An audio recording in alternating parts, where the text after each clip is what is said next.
speaker. And last but not least will be Alan McGuire, author, teacher, musician. He's got it covered. And come on in here, Alan, and tell us about your ministry, about your show that you have on there. I have been requested by the powers that be to make a specific request of you.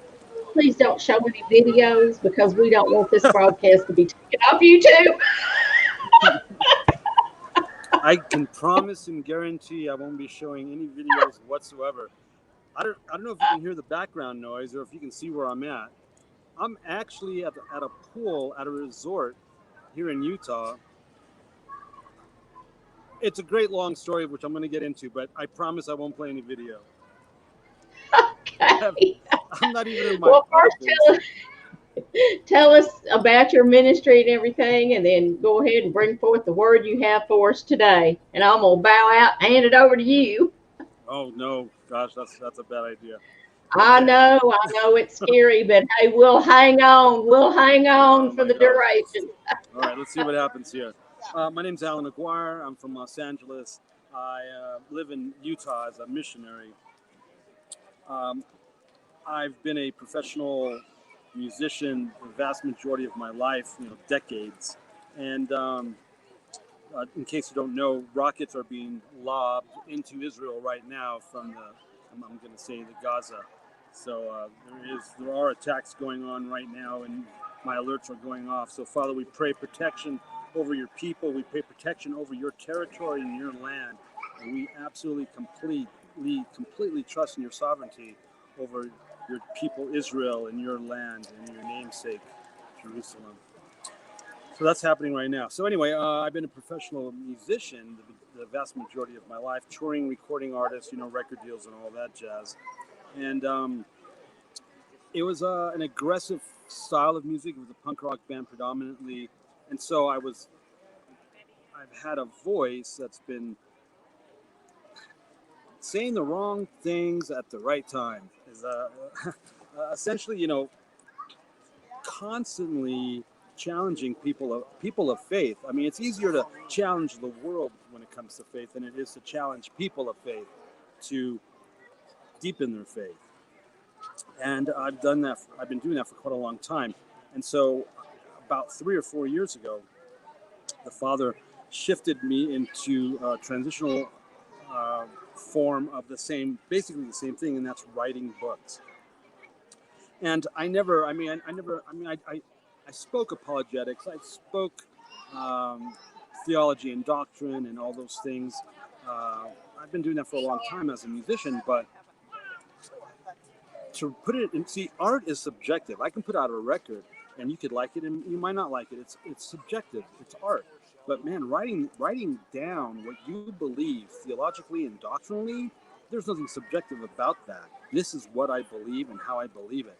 So it's going to cause a little bit more friction. I'm going to say friction. It's a lot easier for people to hear what I say with a wall of music behind it, apparently, than to hear just the spoken word or what I write about. So all that to say, I have been an author, a writer, and a speaker now for the last 4 years, conferences, doing this YouTube stuff. I've done some television, things of that nature. That's what I've been doing. And so as part of that, I ended up meeting Mark, got a hold of Mark, and he asked me if I would be interested in sitting in on a what is that?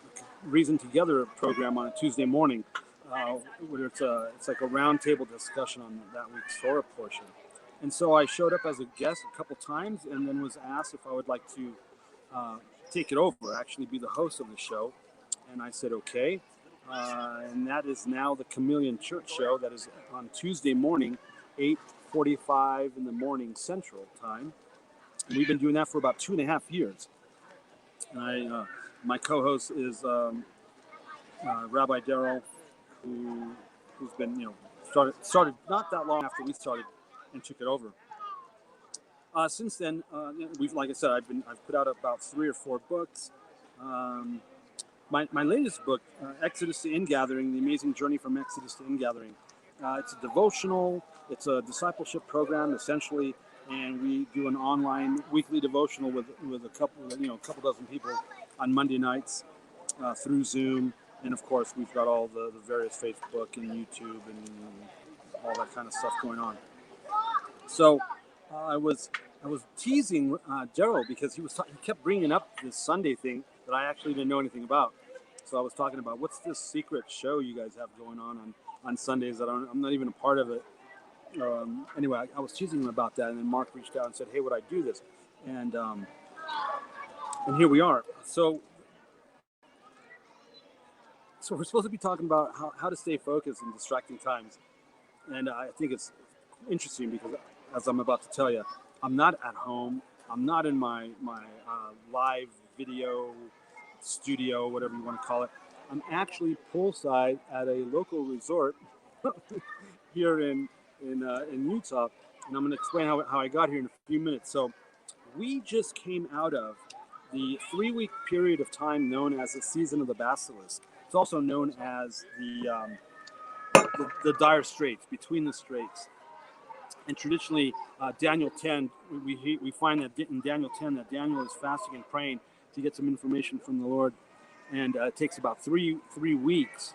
About on the 24th day, I believe it says in Daniel 10, the angel shows up with the answer, and he tells Daniel that as soon as you started praying and petitioning the Father, I was released, I was sent, I was dispatched to bring you your answer. But it took me 3 weeks because he had to fight the Prince of Persia. He was doing spiritual warfare in the heavenlies and trying to get through that realm in order to get to Daniel in our physical realm. And it's traditionally considered the time that we just left, we just came out of. It traditionally starts in the Babylon name month of Tammuz, the 17th of Tammuz, and ends on the Babylonian named month of the 9th of Av. Every respectable Jew knows that on the 9th of Av, both temples were destroyed, and a bunch of horrible things have happened on the 9th of Av to Israel, and just things as a whole. There's a 3-week period of time where this entity is given authority and power to do what it does. And that ended on Thursday. So we just came out of that period, and it's one that you want to spend some time. You want to consecrate yourself, fasting and praying. We talk a lot about this kind of stuff on Tuesday on the Chameleon Church Show. So we just came out of that period of time, and my schedule has been relentless as of late. It's been crazy. We had a golf tournament that we did. And my wife does for where she works, and I was helping her out with that. So we had this weekend where we had to do this golf tournament. The following weekend, we had our nonprofit did its 7th year, its food bank, a food drive, where we bring in a ministry called the Extreme Tour, and it's at the skate park. So the hosting and the logistics and all that's involved takes a lot of time. And then we had a birthday weekend with all the grandkids, and my wife had carpal tunnel surgery, and there's all this stuff going on. And then I had one of my close friends, he helps distribute my books, came into town for the weekend, and so we were going to go golfing or fishing today, but it's so many people are out and about these days that we were getting it was becoming a little difficult to get into like some of the golf courses or whatever. So anyway, he's staying here in town at one of the local resorts, and I woke up this morning to an email thanking me for being a part of the How to Stay Focused in Distracting Times. I woke up to an email from Mark saying, "Hey, we really appreciate you doing this today," and I'm like, oh my gosh, that's today. Thank God I didn't get a tee time, because I'd be on the golf course right now and totally oblivious to what's going on. Not only am I still oblivious, so I thought, well, heck, man, I've got to come up with something. How am I going to come up with something? Now, it's not that I'm being distracted from the things that matter, mind you. I am staying focused in those things. That's causing some of this distraction. So I'm like, oh man. So hey, I'm not gonna be. We had decided we're gonna go fishing instead. We're gonna do some fly fishing this morning. Fish, for a couple hours, do a nice leisurely lunch, and then go do a little bit more fishing, which would have all occurred. I'd be on the river right now. So I'm like, oh man, I've got this thing I've got to do, and I've got to do it at. I've got to be available at 1:50 in the afternoon. So it's like 9 o'clock, 8:30, 9 o'clock. I'll still come over to the resort to where you're staying, and we'll sit around the pool. We'll order some breakfast. We'll eat some breakfast while I put something together, and then I'll put this thing together. I'll go back to the house, put on some nice clothes, some respectable attire, and I'll be ready to go at 1:30, so that at 1:50 I can come in and do what I need to do here for you guys at 2 o'clock. So, all right, Father, what would you want? What would you have me say? What are we going to talk about? I'm here at the pool. I'm typing away. I'm putting thoughts together. I'm eating my breakfast, and I get a text message from Mark. You're on in 7 minutes. Oh my God, I'm in Mountain Time, and you guys are doing this on Eastern Time. That's a 2-hour difference. So it's noon now, but it's 2 o'clock. Oh my gosh, I'm on in 7 minutes. I can't even get home. I'm at least 10 minutes to 15 minutes away from my house. So here I am. That's why I'm poolside with an umbrella over here. I don't know if you can hear the kids playing and the splashing. So I woke up to an email this morning thanking me for being a part of How to Stay Focused in Distracting Times. Thank goodness, since I'm not distracted in those things. Yesterday during Shabbat, the Lord gave me this, and I ended up sharing it and posting it on my social media outlets. Do not be deceived. What's coming is ancient, but we serve the Ancient of Days. What is coming? And what's coming that's ancient? Well, in Revelation, we hear about the abyss being unlocked, and whatever is in the abyss is unleashed on the earth. Well, if you understand what's going on with the Genesis 6 narrative and what Enoch's talking about, the 200 watchers that descended onto Mount Hermon early on in the days of what was his name? Started with a J. Second chapter of Genesis. No, not second chapter of Genesis, but you guys know who I'm talking about. His name depicts the time period when the Watchers came down. Oh gosh, why can't I remember his name? Well, the Watchers were put into the bottomless pit. That whole Enoch narrative. They're supposed to be unleashed. That's supposed to be opened up and put on earth. That's an ancient thing. Anything that's involved with the Nephilim. Remember the children of Israel when they went to the land of Canaan.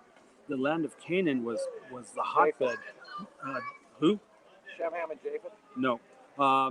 When Israel arrived into the land of Canaan, it was possessed. It was occupied by the Nephilim, which are the offspring of the Watchers who had sexual relations with human women. So that's supposed to come into play. It's never left. It's still here. There's hybrids and things of that nature. What else? The various things that are unleashed in Revelation. Those are ancient things, whether they be, horny toads with deceiving lion spirits or whatever it's going to happen, as well as the deceiving serpent that we see in the Garden of Eden. All of these things, Jared, right? Jared. All of these things, Jared is the guy, he was the patriarch when the Watchers descended onto Mount Hermon. So, and the deceiving serpent that we find in the garden. All of these are ancient things. And so what I heard yesterday was, don't be deceived. What's coming is ancient, but we serve the Ancient of Days. Now, prior to Daniel 10, what we talked about earlier, the 3-week period of the dire straits that we just came out of. Prior to that, in Daniel 7, Daniel has a vision of four huge animals that were four kingdoms that would arise on the earth. Daniel is also told that the holy ones of the Most High will receive the kingdom and possess this kingdom forever. Possess. The word possess this is a very interesting word. We as Christians have been taught to occupy. We're basically squatting here, waiting for Jesus to come back. That's not what we were ordered to do. Those are not our marching orders. Our assignment is to possess territory, to possess the land. The Hebrew word possess is quite violent. It's Strong's 03423, and it means to occupy by driving out the previous tenant and possessing it in their place. By implication, to seize, to rob, to inherit, also to expel, to impoverish, to ruin, to cast out, to consume, destroy, disinherit, dispossess, to drive out, without fail. What else? It talks about inheritance, magistrate, to be or to make poor, to come to poverty, the people that you're dispossessing. What else? It says here, to seize upon and to succeed utterly. That's what the word possess means. And Daniel's told that the holy ones of the Most High will receive the kingdom and possess this kingdom forever. We are not speaking of a spiritual kingdom. We're speaking of a physical kingdom. If you look at what Daniel's talking about in chapter 10, in chapter 7 of Daniel, the four huge animals that are four kingdoms here on earth. That tells us that we are in the earth realm. We're in this physical realm. We're not talking about possessing a kingdom in the spiritual. Now, this echoes what Jesus says in Revelations 2, verses 26 through 29. To him who wins the victory and does what I want until the goal is reached, I will give him authority over the nations.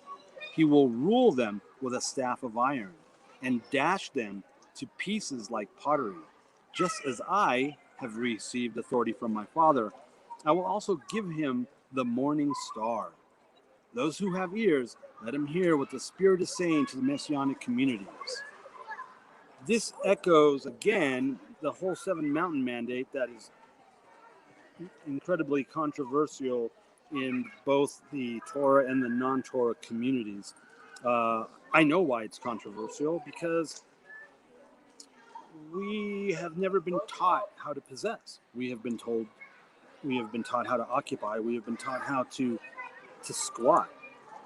Nobody has been taught that we are supposed to, a lot of us have not been taught what we just read, that we are going to possess the kingdoms, to possess the nations. That's what Jesus was here for.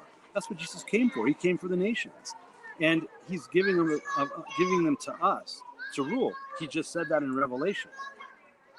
So the whole seven mountain mandate is about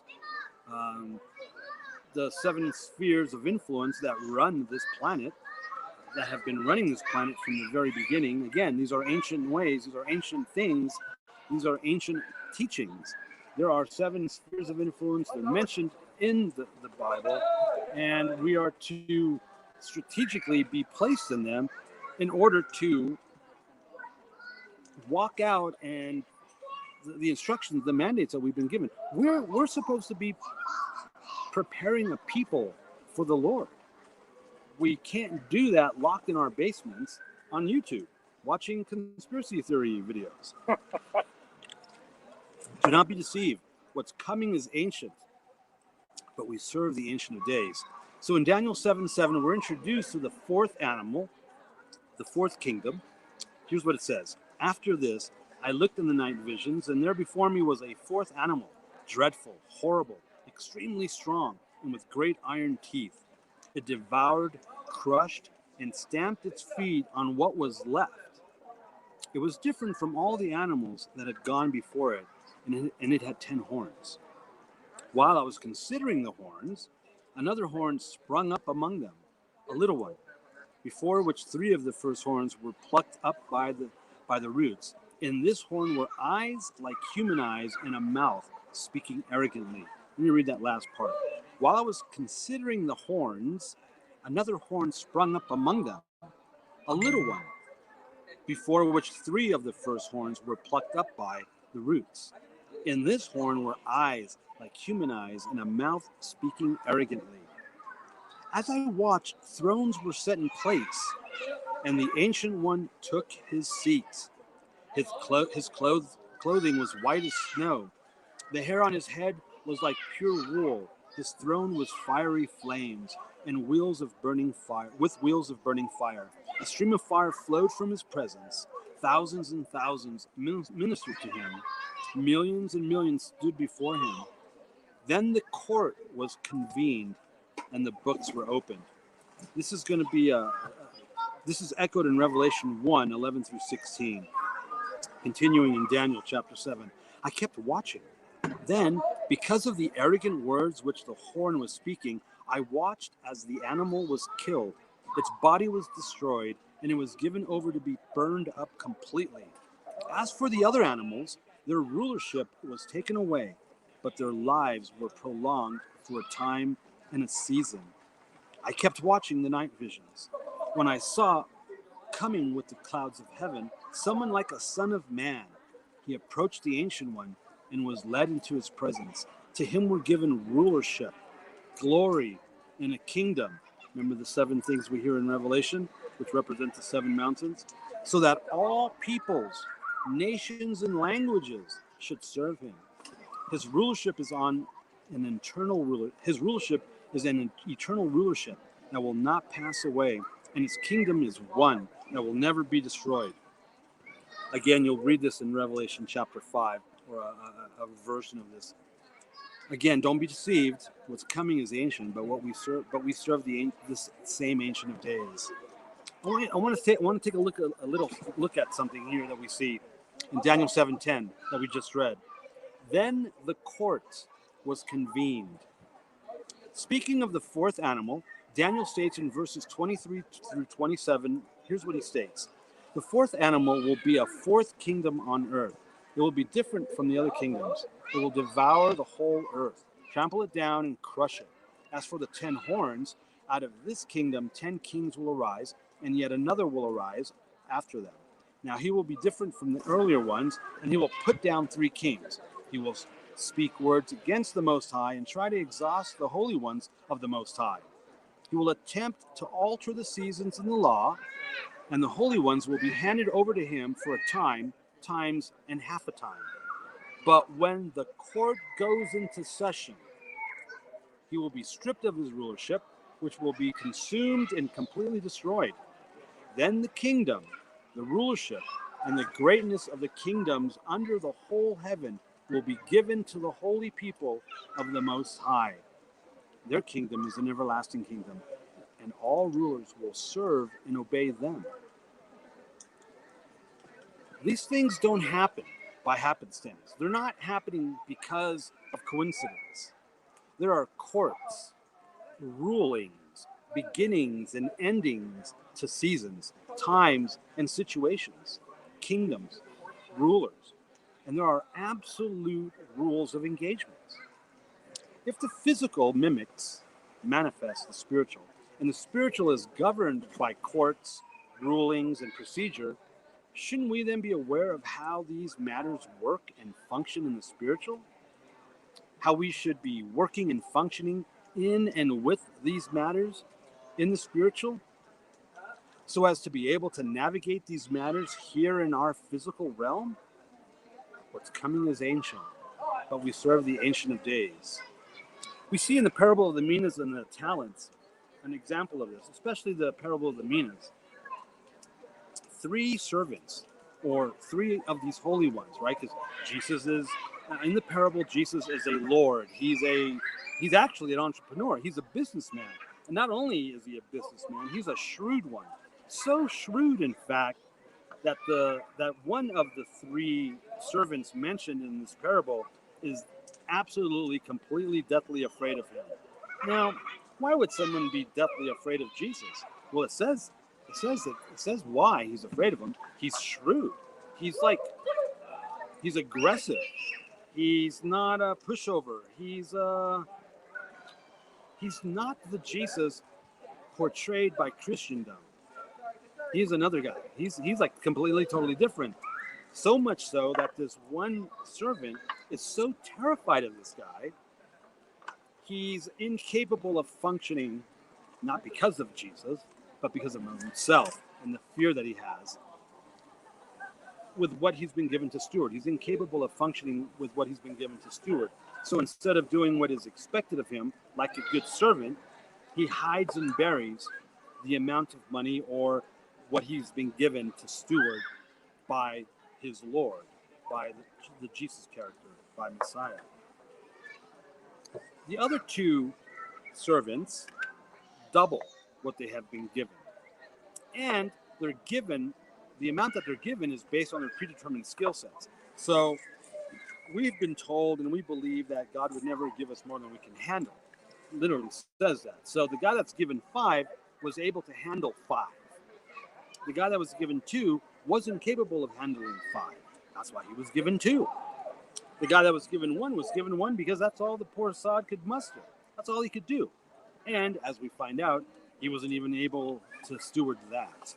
So he hides it. He buries it. The guy that was given 5 that doubled it, it says, "Good, well done, good and faithful servant," which is what we all want to hear. Give him 10 cities to rule over. And then the other guy that got 2 was given, give him 4 cities to rule over. I love that version of the parable because it speaks to what we just read about. It speaks about based on our stewardship of what we've been given today. Today is August 2nd, isn't it? August 2nd, 2020. Whatever you've been given to steward by him today, August 2nd, 2020, is going to greatly determine the brightness of your resurrection, how you manage what you have is going to determine whether you're a 20, 40, 60, 80-fold believer, right? The parable of the seeds. And it's going to greatly determine whether you hear, "Well done, good and faithful servant." This is one of the ways that we stay focused during these distracting times, is by being faithful with what we've been given. Then, because he's coming back, right, we're supposed to be preparing the people for his return when he comes back to rule physically from Jerusalem this planet or this world. I have to say that because some of you don't believe that we live on a planet, and I'm trying to be as politically correct as possible, which is why I'm not busting out my archive of videos right now. So anyway, we are supposed to be preparing a people for his return, because when he comes to rule in this physical realm, this sphere, or I can't even say that, this world, this earth, we're supposed to be helping him rule. That's why that guy's given 10 cities to rule, right? Well, the one guy that was afraid and buried it and hid it and didn't do anything with what he was given is taken out. He's cast out. He's called evil. He's cast out, and eventually he's actually killed. I bring that up because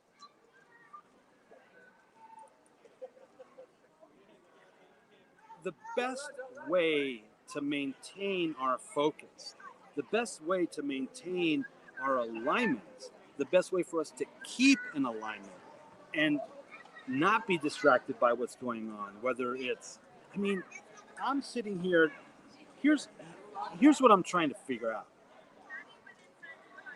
Something in the spiritual realm, or some things, plural, in the spiritual realm were released with this physical thing called COVID-19. I'm trying not to get weird here, but when that happened, we mentioned it. Daryl mentioned it on our show as far back as February, and so by the time it actually hit the U.S., we were already on it.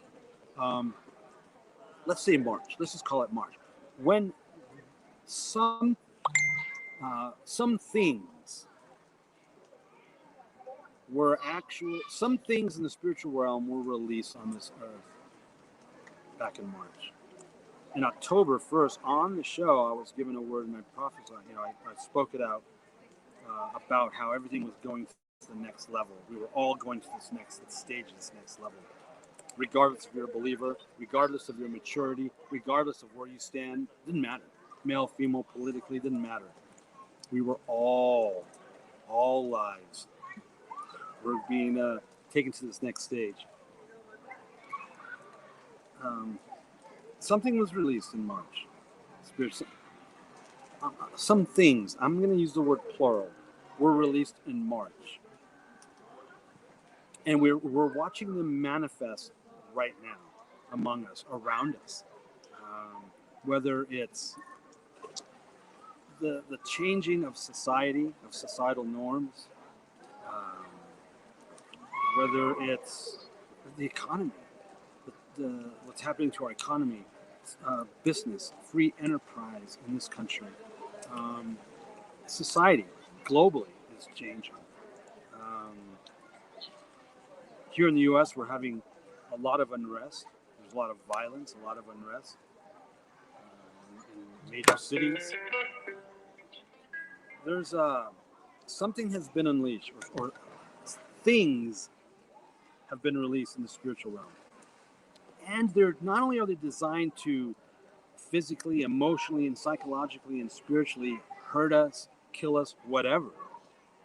They're most definitely designed to distract us from what it is that the Father would have us be doing and what the Father would have us stay focused on. So let's take a look at that before we wrap up. What are we supposed to be focusing on that we shouldn't be distracted from focusing on?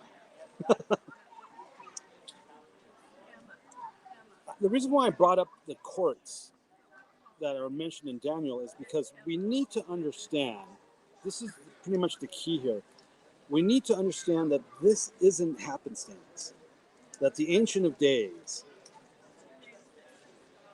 this has been predetermined from before the beginning of our time-space continuum, before the beginning of our temporal reality, our physical realm.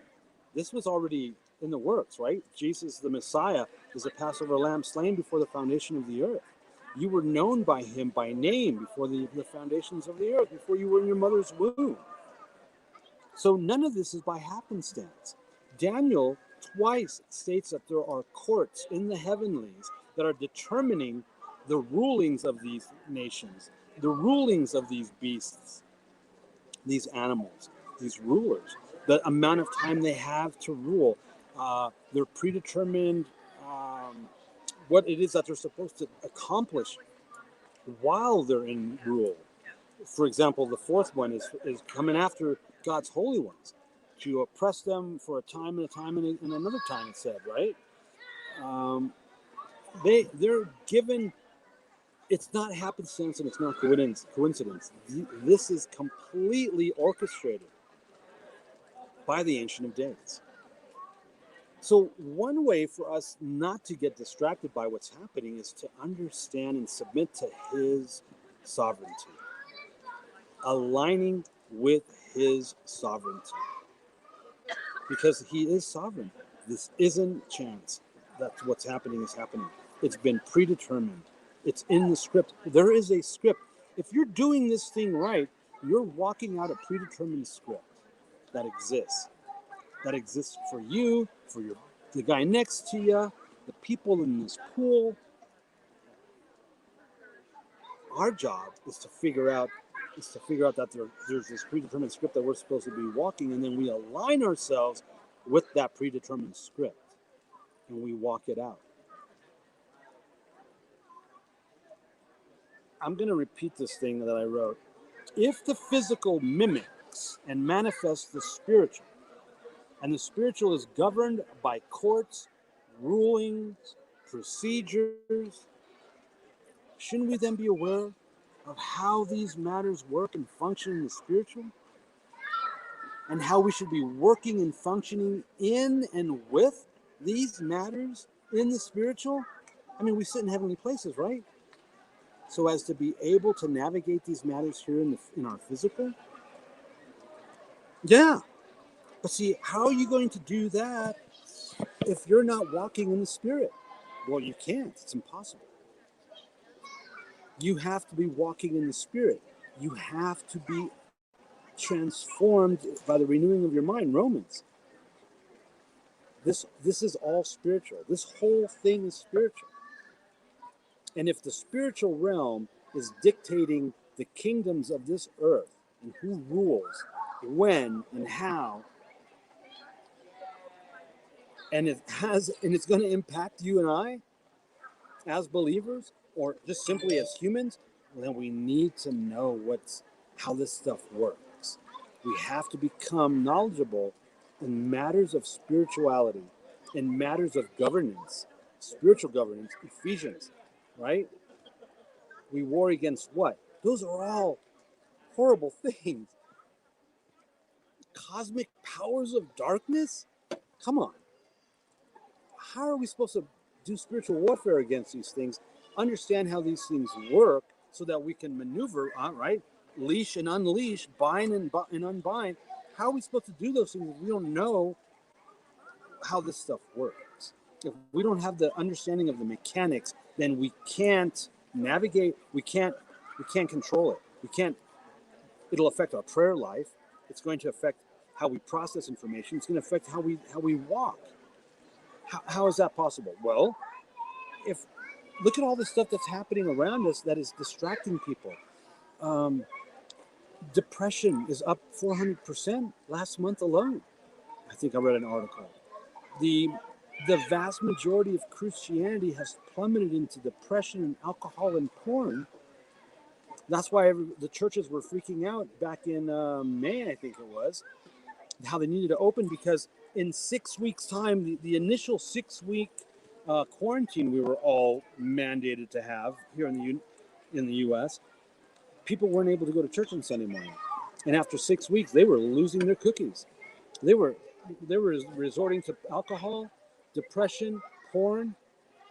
Well, how does that happen in 6 weeks? And it's not like you were being dragged out of your house to the guillotine. You were told to stay at home.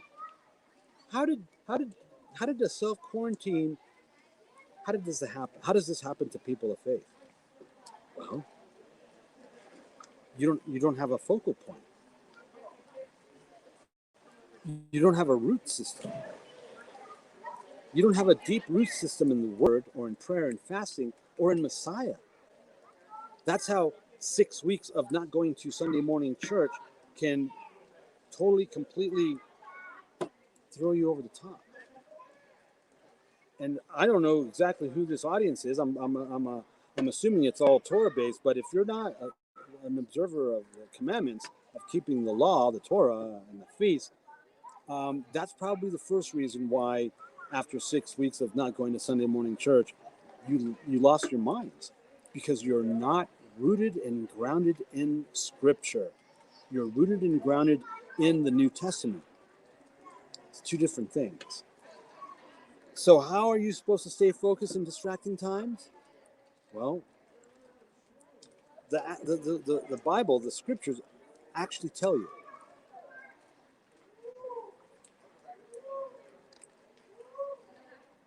You need to be in fellowship, and if you can't be in fellowship physically, you can be in fellowship virtually. You need to have a personal relationship. Seek out your salvation with fear and trembling. You need a revelation of the person of Jesus Christ in your personal life. And one of the best ways to do that is to actually do what your Scriptures say. Pray, fast, eat the Word. There's resources out there available to you. There's resources here on this network. God's given me resources to write regarding all these matters that apparently are helping people. That's what I'm being told. What you don't do is you don't do what Israel did. See, that's the key. We're exactly like Israel, and you don't do what Israel did. Israel, on their way to the Promised Land, were told that, found out that the Nephilim, the giants of Genesis 6, not only lived, but actually occupied their promised land, their inheritance, their prophetic inheritance. Israel's not a warring people, they're a shepherding people. They don't know this, but God's whole plan of the Exodus is to create a warring people out of them. They're not jiving with that plan.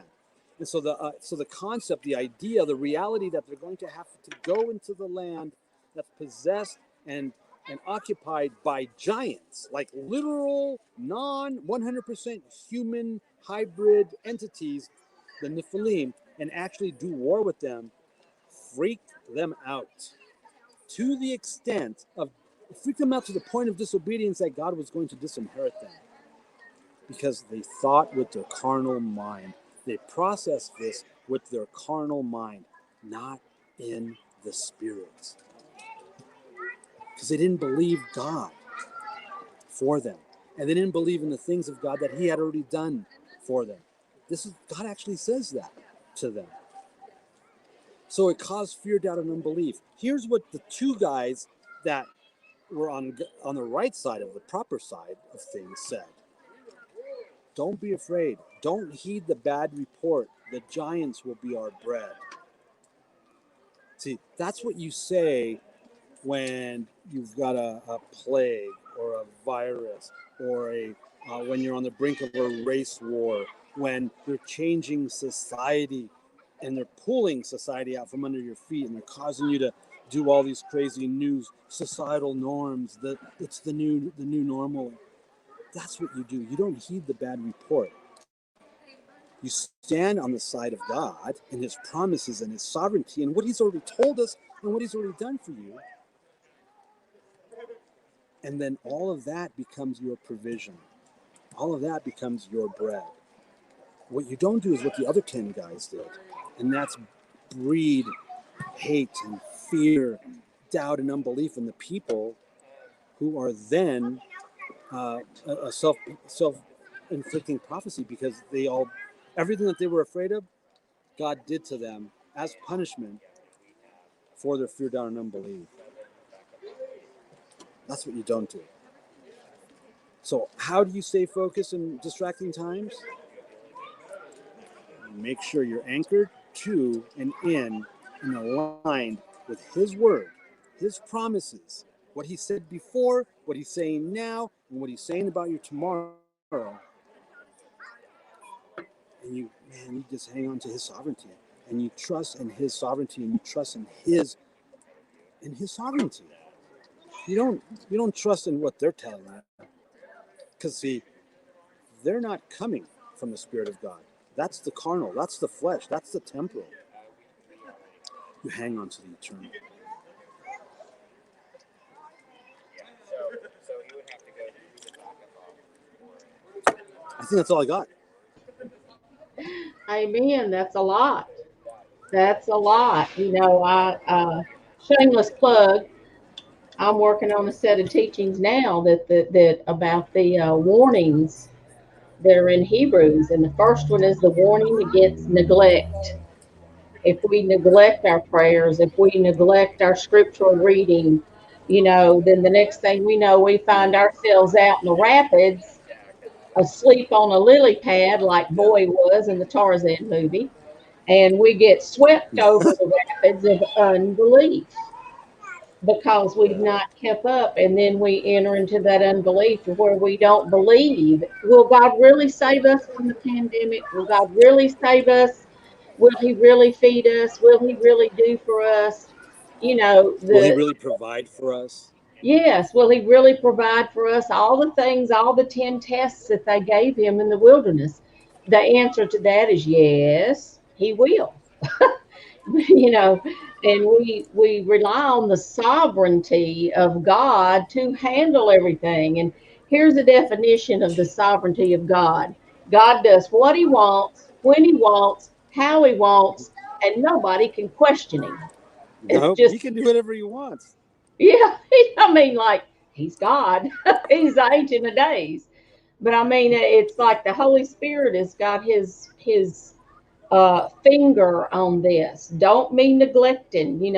I mean, what is what is I mean, we are told to assemble ourselves together, especially as we see the day approaching.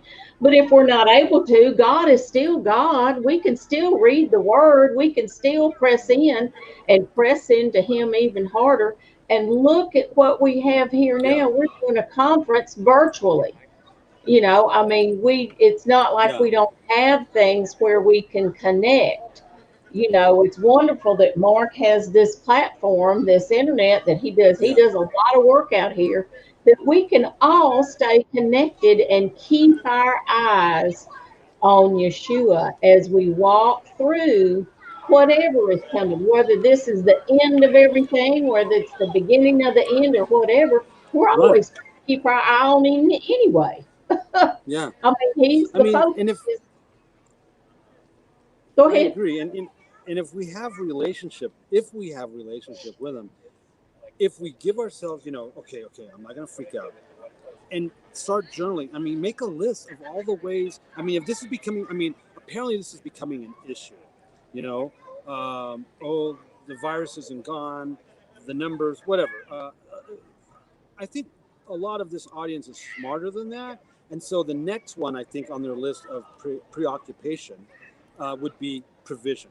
If they shut down my business, if they shut down my job, right? Um, now what? How are we going to continue? How are we going to be able to provide for ourselves? That's probably bigger than whether I'm thinking for this audience. Mark's audience is a little smarter than most, right? I don't think they're afraid they're going to die from a virus. I think they're probably a little bit more preoccupied with how am I going to provide for my family. Well, if we make a list, if you're a proactive believer, I know for a fact if you take out pencil and paper, and you'll be able to write down all the times he provided for you supernaturally. Right? I mean, don't you have? I don't even know you, but you have those testimonies, don't you? Yes, I do. I had one Yeah. time where I had one can of mackerel and I was going like, okay, God, I thank you for this can of mackerel. And they're going to turn off my telephone. And I just went in there and I said, Lord, I just thank you for this mackerel, but please show me how to cook it because I bought it to feed to the cat. Right. And the telephone rang. It was a friend of mine. She said, God says you got needs. What do you need? I said, the needs are so great. You ask him what he wants you to do. She brought me she was fixing to go the next day to the commissary. They were military. She emptied out the rest of her freezer, and they had stuff in there that I considered luxuries, like orange juice and chicken legs. Back then, you bought the whole chicken. She brought all that. And she says, and I'm supposed to give you this $50. She said, my husband's out of town and it's not in our budget to give you, to give it away another $50, but I don't know what I'm going to do, but that's what he's telling me to do. That paid my phone bill. But even in that, she comes back a few days later. She said, you're not going to believe what God did. I said, yeah, I am. What did he do? She said, my husband, he had to travel to California.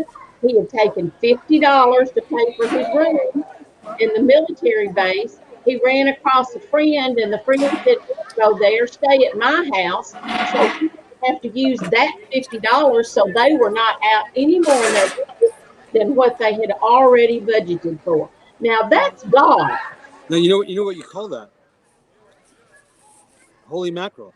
Yeah, holy mackerel. I knew you were going to go there. I wasn't going to say it. I was going to let you I say it. got. And the cat got the mackerel, and he was There happy. you go. But But see, yeah, but see, if we write down all the various times and ways God has provided for us, right? Because see, that's what He tells Israel. He goes, "Why haven't you figured out that I love you? That when are you going to actually believe that I'm for you and not against you?" When they balked at the 10 spies, the bad report. God literally says that.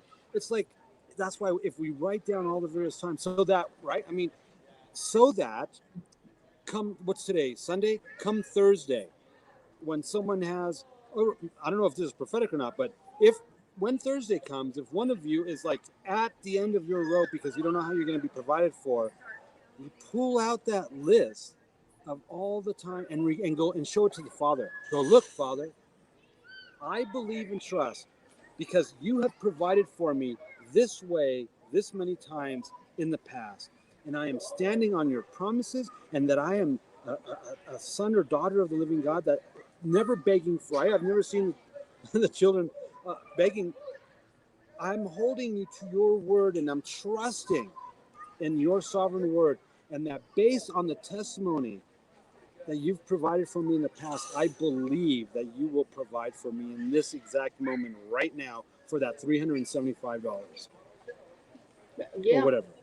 I mean, and I heard somebody say this one time, which I kind of laughed about it, but it is really true. He was talking about the going through the desert and going through, whatever test we have, and he was saying, they didn't have food. Well, maybe God was saying fast. We trust Him. He knows Yeah, we have to have food. He knows we have to have water. He knows we have to right. have shelter. Blessed be His holy name, regardless whichever way it goes. You know. Yeah. So So to recap for everybody, don't be deceived. Don't be afraid. What's coming is ancient, but we serve the Ancient of Days. And then we went to Daniel, where this comes from.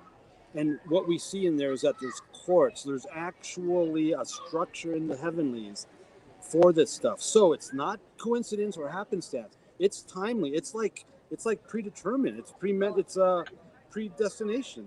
It's like this is predetermined, so we can trust in the outcome because it's not a mistake. It's not. Oh no. It's. There's an order to things based on the heavenlies in this physical realm, and God is sovereignly in control of it all. that's And there's a exactly. lot of crazy stuff going on out there right now. Yeah, there is, but it's a crazy world anyway. Yes, it I is. mean, every generation will tell you it's crazier than the last generation. So we just Right. keep our focus on Him and His promises, and don't drift away, and get into all the other things we shouldn't get into. Well, I want to thank you, Alan, for being here. I want to thank you, My pleasure. even though it caught you by surprise and the change in the in Well, the I just, time well, you know what? zone. I forgot. So that's on me. I forgot the time zone. That's what caught me by surprise. So I want to apologize. Mark's watching in the wings there. Mark, I want to apologize if I caused you any stress. If you, I don't know, if you had to drink. If I drove you to drink this afternoon, I apologize, Mark, for being that guy for you today. Well, it worked out. And what you said's in line with the other speakers too. So see, Oh, really? Because I have no idea what they said. it's What in What did line they with say? the other speakers. So some of the Oh, things that wow. were said. So that's I'll good. have to check. I'll have to go back because that's always good. That's always one of my favorite things, right? Yeah. God pulls it all together. God Yeah, he pulls it does. all together every time. So, all right. Well, thank you so much, Alan. Tell us one more time about your ministry and all that kind of good stuff before we let you go, so people will be reminded. Sure. You can go to planetbluemedia.com. That's where all the books are. Planetbluemedia.com. That's probably the easiest place to go besides our show here on Tuesday mornings at 8:45 in the morning. And from the books, we'll if you, for example, if you purchase a book, you'll have access to other resources that we can make available to you. So, yeah, planetbluemedia.com, and Tuesday morning, 8:45, where we're not playing any more videos. Okay. Oh my gosh! That might be a good thing. Well, thank Right? you so much. And Thank you for having me. We are richly blessed to bring you what we believe is the fullest, most diverse, yet up-to-date progressive teachings, discussion, and prayer programming you can find anywhere on this planet. Be sure to take the tour of the MessianicLambRadio.com website. I'm Susan Hoogie, thanking you for joining us on the Messianic Lamb Video Network.